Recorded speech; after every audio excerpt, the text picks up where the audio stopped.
ఎవరికి వారే ఎక్కడో దిక్కున ఆగిపోయి మేం చేసేదే కరెక్ట్ అని అక్కడే ఆగిపోయారు తప్ప అసలు దేవుడేం కోరుకుంటున్నాడు, అసలు నేను దేవుడికి తెలుసా, దేవుడు మమ్మల్ని గుర్తిస్తున్నాడా, అసలు మేము దేవుని సంఘమేనా, ఇలా ఉంటే మేము పరలోకం వెళ్తామా, మమ్మల్ని నమ్ముకున్న ప్రజల్ని పరలోకం తీసుకెళ్తామా అనే ఆలోచన ఏం లేదు. ఎవరికి వాళ్ళే మేము పాటలు పాడుతున్నాం, మేము ఆరాధన చేస్తున్నాం, మేము దేవుని స్తుతిస్తున్నాం, మేము వెళ్ళిపోతామంటే మేము వెళ్ళిపోతాం. కనుక యేసు ప్రభు ఏమన్నాడు, తండ్రి నువ్వు నేను ఎలాగైతే ఒక్కటిగా ఉన్నామో వారు మనలో ఏమై ఉండాలి, just as you and I are one, let them also be one in us.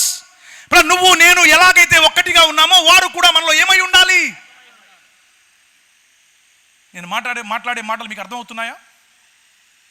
So వారెవరు తప్పని నేను అనడం లేదు, వాళ్ళందరూ ఒక ప్రత్యక్షత దగ్గర ఆగిపోయారు. విషయం చెప్తాను. ప్రత్యక్షత అంటే అర్థం ఏంటంటే మర్మ బయలుపాటు. ప్రత్యక్షత అంటే అర్థం ఏంటి? బైబిల్ ఒక మర్మం. బైబిల్ ఏంటి? ఒక మర్మం. The word of God is a revolution. దేవుని వాక్యం ఒక మర్మం. ఎందుకంటే పరిశుద్ధాత్మతో రాయబడింది బైబిల్ గ్రంథం. Some books inform and some reform and only Bible can transform. కొన్ని పుస్తకాలు సమాచారాన్ని తెలియపరుస్తాయి, కొన్ని పుస్తకాలు కాలాన్ని బట్టి తిరిగి నిర్మించబడతాయి. బైబిల్ ఒక్కటే ఒక వ్యక్తికి మారు మనసునిచ్చి మనిషిని మార్చగలిగిన గ్రంథం.